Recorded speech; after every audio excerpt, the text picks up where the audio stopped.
Hello. Hello. नाशिकवरून टारलेजी बोलता ना तुम्ही? हा. मी बोलतो बापू शांताराम गवळी. कुठून? कन्नडवरून. आपण मला फोन केला होता ना? बर बोल काय रे. हा. बोल. आता चर्चा करायची तुम्ही बी आपल्याला काय? चर्चा करायची चर्चा. हा बोल बोल काय चर्चा करायची? हा तर आपण काय बोलले का आपण महाराजांच्या काय माग लागला काय झालं असा विषय ना? हा. हा तर तुम्ही पहिले आता समजून घ्या. हा. आमच्या कन्नड तालुक्यामध्ये हा. बाबाची जमीन आहे 20 गुंठे. बर याचा आमच्याकडे सातबारा आहे. बर. बाबांनी इतक्या दिवस आम्ही सगळं काहीच बोलत नव्हतो. बाबांचं चालू आहे, आम्हाला काही विरोध नाही, आम्हीही त्यांना विरोध नाही केला. बाबांनी कोणाला विरोध नाही केला. हा. आता तिथं बाहेर पपाया विकत This होते call is शेतकरी. now being recorded. हा. हा. शेतकरी पहिले पपाया विकत होते. आता कोणाच्याही गेटच्या बाहेर जर कोणी पपाया वगैरे विकत असेल हा. तर त्या शेतकऱ्यांनी विकल्या पाहिजे. तो त्यांचा अधिकार आहे. काय वाटतं? पण शेतकऱ्यांनी विकला. बरोबर बरोबर आहे. तुम्हाला मी उत्तर देतो. बरोबर आहे. बा तुम्ही चर्चा करा. तुम्ही जर म्हणले नाशिकला येऊन चर्चा करा मी तिथे येऊन चर्चा करतो. अरे बाबा बरोबर आहे ना तुमच्या त्याला. बरोबर आहे शेतकऱ्यांनी विकलं पाहिजे हेच पण सत्य आहे. बरोबर पुढे बोला. पण आता बाबा आहे ना तुम्ही पहिले चर्चा केली तर होईल, नाही तर मग चर्चा होणार नाही भाऊ. बरोबर पुढे बोल. हा हा पुढे हे बोल. बघा टारलेजी आता बाबा औषध विकता. बरोबर. तर बाबाचं अपॉइंटमेंट फी असते 1100 रुपये. तर लोक विरोध बरं. करत नाही, लोक देतात. त्याच्यानंतर बाबा कॅन्सर हॉस्पिटल कॅन्सरचे जे काही रुग्ण आले का यांना 10,000 रुपयाचं औषध देतात. बरोबर. हा. तर बाबांना औषध विकलं तर लोकांचा विरोध नाही ना. हा. पण जर शेतकऱ्याने जर पपई विकली तर बाबा काय म्हणतात का त्यांच्यामुळे लोकांना फूड पॉइझन झालं. तर माझं काय म्हणणं होतं का ज्या शेतकऱ्यांना फूड पॉइझन झालेलं आहे ना त्यांची आरोग्य तपासणी करायची आणि पपईमुळे जर झालं असेल तर शेतकऱ्याविरुद्ध गुन्हा दाखल करायचा. काय वाटतं? फूड पॉइझन आणि शेतकऱ्याविरुद्ध बरोबर आहे. हो. हा? मग आता केलं असतं ते पण तितकं सत्य आहे. बरोबर आहे. परंतु ज्या पेशंटने केलं ते पुरावे आहे ना. हॅलो बरं माझं काय का म्हणणं आहे, टारले साहेब दादा तुम्ही ऐकून घ्या हो, गवळी. ऐकून घे मग मलाही बोलते तर चर्चा करा. हा बरोबर आहे. मान्य ही गोष्ट बरोबर आहे. दादा, हा. माझं पहिले मुद्दा ऐकून घ्या. माझं तुम्हाला जे सांगणं आहे ते तुम्ही बाबापर्यंत पोहोचवा. अरे एकदम सायलेंट बोलायचं आणि बोलताना तुम्ही थोडंसं जरा गागू नका. तुम्हाला जेवढं येतं करता तेवढं आम्हाला बोलता येतं. फक्त तुम्ही तुमचे मुद्दे बोला. हा ठीक आहे. तर माझा मुद्दा असा आहे की ज्या लोकांनी पपाया खाल्ल्या बरोबर आहे. ज्यांना फूड पॉइझन झालं त्यांचं मेडिकल करणे, पपईमुळे झालं असेल तर शेतकऱ्यावर कंप्लेंट करणे बरोबर. आणि जर हं. ही गोष्ट सत्य असेल तर बाबानं कंप्लेंट करायला पाहिजे आणि ज्यांनी फूड पॉइझन पपाया खाल्ल्या तेही लोक समोर आले पाहिजे.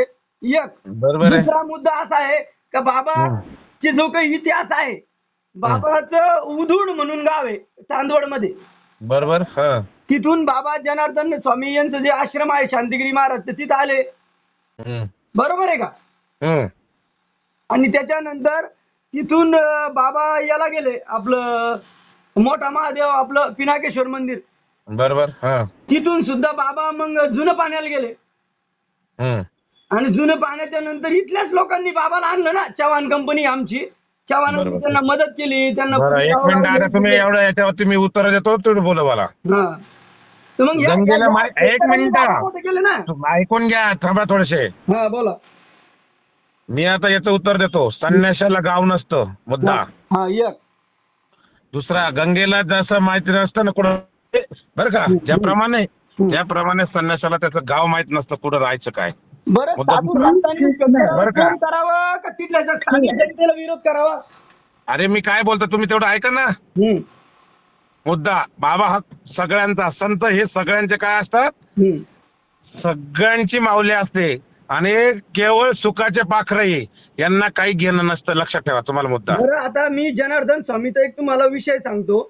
जनार्दन सांगा ना. स्वामी यांनी ऐकून घ्या. जनार्दन स्वामी यांनी कुठल्याही कोणाकडून पैसे घेतले नाही व कुठल्याही औषधीचे पैसे घेतले नाही. त्याच्यानंतर बाकीचे जे काही संत आहे हे सुद्धा औषधी वगैरे देतात.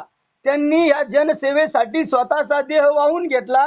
सगळ्यांना जो काही निसर्ग उपचार आहे तो जग जाहीर केला. तो लपवला नाही आणि औषधी निसर्गातून तुम्ही कशा मिळवायच्या यासाठी त्यांनी संदेश दिले. बाबांनी औषधी वगैरे निसर्गाचं ओपन सांगावं ना.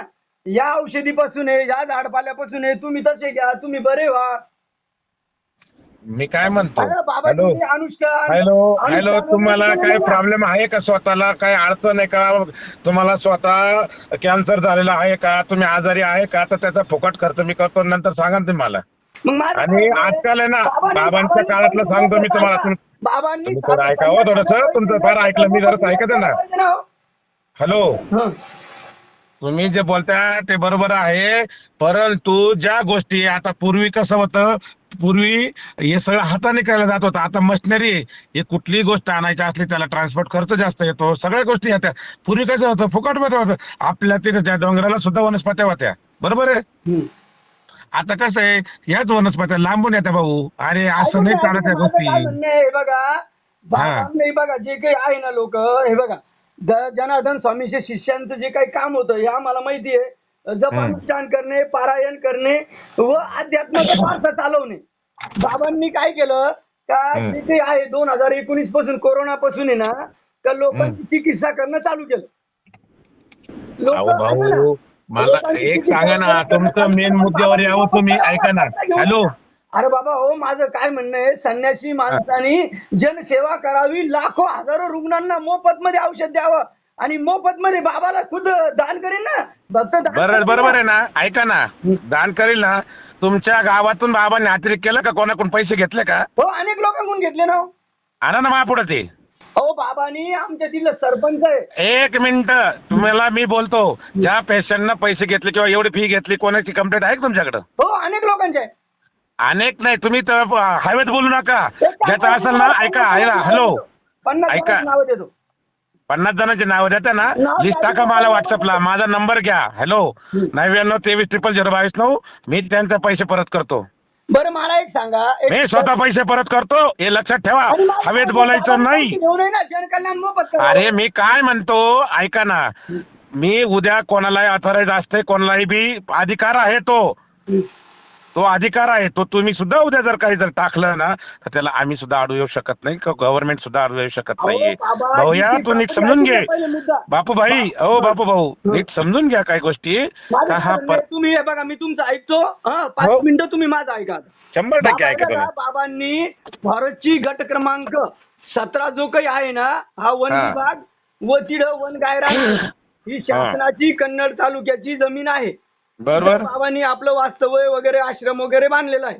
बरोबर. तो कायदेशीर बाबांची जी काही प्रॉपर्टी, मूळ जी प्रॉपर्टी 20 गुंठ्यामध्ये आहे, तिथं झाडाचे झाडं लावलेले आहे. माझा विरोध फक्त बाबाची जी काही जनतेविषयी विषय आहे. बाबा सगळ्यात पहिले सर्वसामान्य जनतेला भेटण्याच्या अगोदर अनेक नियम आहे, ज्याप्रमाणे राष्ट्रपतींना भेटण्याचे नियम असतात का, त्या पद्धती. परत माझं काय म्हणणं आहे, बाबांनी जे काही, बाबांकडे जी काही आयुर्वेदिक औषधी वगैरे, हे लाखो लोकांना असं हे संमेलन घेऊन सांगावं ना, डायरेक्ट ओपन. मग काय सांगितलं त्या दिवशी, तुम्ही काय ऐकलं? मी सांगतो ना, बाबांनी काय सांगितलं. बघा, बाबाची पूर्ण आमच्याकडे डिटेल आहे, तुम्ही पहिले ऐका. बाबांना राहिला विषय, मी बाबांच्या स्वतः आश्रम मध्ये जाऊन तिथे बोलायला, मी काही त्याच्यातला मी ओपन चर्चा. त्या दिवशी का नाही आले? त्या दिवशी मग तुम्ही, आम्ही होतो त्या दिवशी, तुम्ही यायचं होतं. आपण बाबांना आहे ना, फेसबुक लाईव्ह मध्ये डिबेट चर्चा करणार आहोत, सर्व चॅनल वाले वगैरे घेऊन.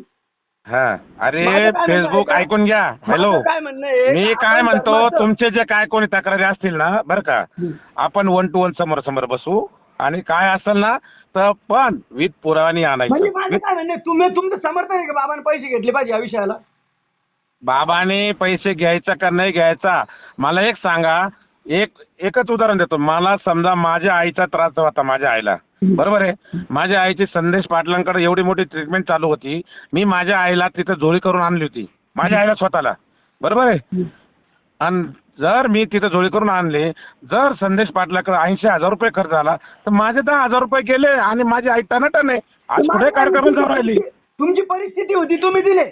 अरे नव्हती. ऐका ना, माझे हजारो जे काही आहे ना, या भारत भूमीचे जे काही जनार्दन स्वामी महाराजांचे अनुयायी, तुम्हाला एक बोलू का? हॅलो, बापू भाऊ, हॅलो, बाबांनी मी काय 1000 फुकट केला, याची यादी देतील का बाबाजी? सगळं देतो ना, सगळं देतो ना. अहो बाबाजींचं, अरे भाऊ, मी सगळं देतो, छाती टोकून बोलतो.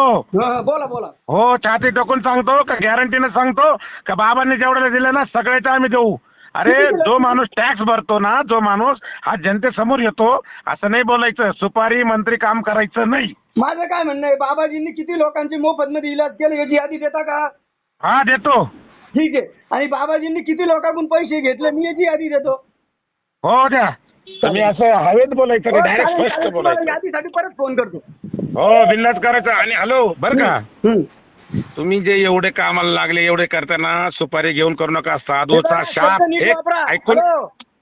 ऐका, शासनाची प्रॉपर्टीवर अतिक्रमण आहे तरी आम्ही शांत आहोत. तुम्ही जर असे शब्द बोलले ना तर मला तुमच्याशी बोलायची गरज नाही. अहो मी काय म्हणतो, शासनात ऐका मुद्दा कुठे येतोय. तुम्ही जर अशी भाषा वापरली तर तुमच्या मी भाषा कशी वापरली? अतिक्रमण काढावं लागेल. ए बापूबाई हॅलो. तुम्ही जर मला अशी भाषा वापरली ना तर मी तुम्हाला सांगतो लोकशाही पद्धतीने अतिक्रमण निघतं. अरे हा तो भाग अलग आहे, ते शासन आणि त्यांचा मुद्दा तो राहील, परंतु तुमचा मुद्दा जो आहे ना झुकणं तुमचं. बाबांनी काय करावं तर लोकांना सांगावं मोफत इलाज किती केला आणि बाबांनी लोकांकडनं पैसे नाही घ्यावं असं माझा मुद्दा आहे. अरे लाखो लोक आणतो ना आम्ही, हं? लाखो लोक आणतो आम्ही. बाबांनी अलग लक्षात. मोफत इलाज करावा, जनता जनार्दन करीन ना दान काय करायचं तर. हो ते ठरू ना, ते ठरू ना, परंतु बाबांना एवढी तुमचं property मी दिली काय ना, म्हणतो कन्नड तालुक्याला ऐका ना. दिली आहे. हॅलो बाबांना हॅलो. कन्नड तालुक्याने प्रॉपर्टी दिलेली आहे. बाबांनी कन्नड मग तालुक्याच्या त्याच्याबद्दल लोकांना मी मोफत तुमचा इलाज ऐका ना. अरे बर का बाबू, त्याच्याबद्दलचा मी तुमचा ऋणी आहे, अलग लक्षात बर का. त्याचा तुमच्याशी मी तुमचा आभारी आमच्या आहे. तालुक्यानं बाबाला प्रॉपर्टी दिली. आमच्या तालुक्यानं बाबाला विविध शासनाच्या सवलती दिल्या. शासनाच्या प्रॉपर्टीवर बाबा बसलेले. बाबांनी आमच्या तालुक्यातल्या लोकांकडून पैसे नाही घेतले पाहिजे व संतांनी पैसेच नाही घेतले पाहिजे. अहो तुमच्या तालुक्यात तर मी करतो ना, मग असं बोल ना, मग मोकळं टाकलं. लोकं नाही, बाबांनी संपूर्ण जे काही गोरगरीब लोक आहे यांचे जे काही औषधीचं आहे ना त्यांना डायरेक्ट फ्री मध्ये करावं ना, पैसे नाही घेतले पाहिजे. हा अरे फ्री मध्ये. अरे बाबा काही वेळ आहे ना, ऐकून घ्या. हॅलो हे भाऊ ऐकून घ्या ना. करतील ना. हॅलो हं. मी यायला नाशिकहून यायला मला 140 किलोमीटर पडतं, बरोबर आहे. हं. अक्षरशः मला डिझेलला पैसे नाही राहिले तर हे भाऊ पैसे घेऊ नका, त्यांचे पैसे परत देऊन टाका. अहो माझं काय म्हणणे, अनेक लोक असं बी म्हणतात ना आमच्याकडनं पैसे घेतले. काही लोकांचं म्हणणे आम्हाला गुण नाही पडला, काही लोकांचं म्हणणे आम्हाला गुण पडला. हे बघा त्यांच्याकडे आलेल्या पेशंटची नोंद बरं का. तुम्ही काम कर्मयोगी जनार्दन स्वामी महाराजांनी सेवा केली. हे जर स्वतः जनार्दन स्वामी महाराजांचा फोटो लावून जर सेवा करत असेल ना तर निःशुल्क सेवा केली पाहिजे.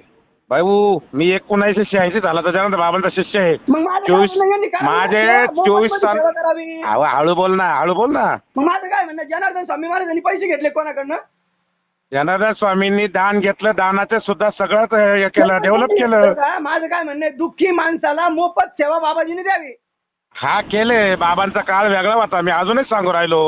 हा काळ वेगळा आहे भाऊ. मी तुमच्याशी उद्या चर्चा करतो. तुम्ही माझं जे म्हणणं आहे ते तुमच्या लक्षात आलेलं आहे. हो आलं लक्षात तुमच्या. चालेल. तुम्ही या नाशिकला या, मी येतो भेटतो. मी काय म्हणतो, हा द्या घेऊन या, पैसे घेऊन घेतले तर यादी देतो. ऐकू घ्या. विथ नंबर सर यादी द्यायची माझ्याकडे ती. ओके ओके देतो. हो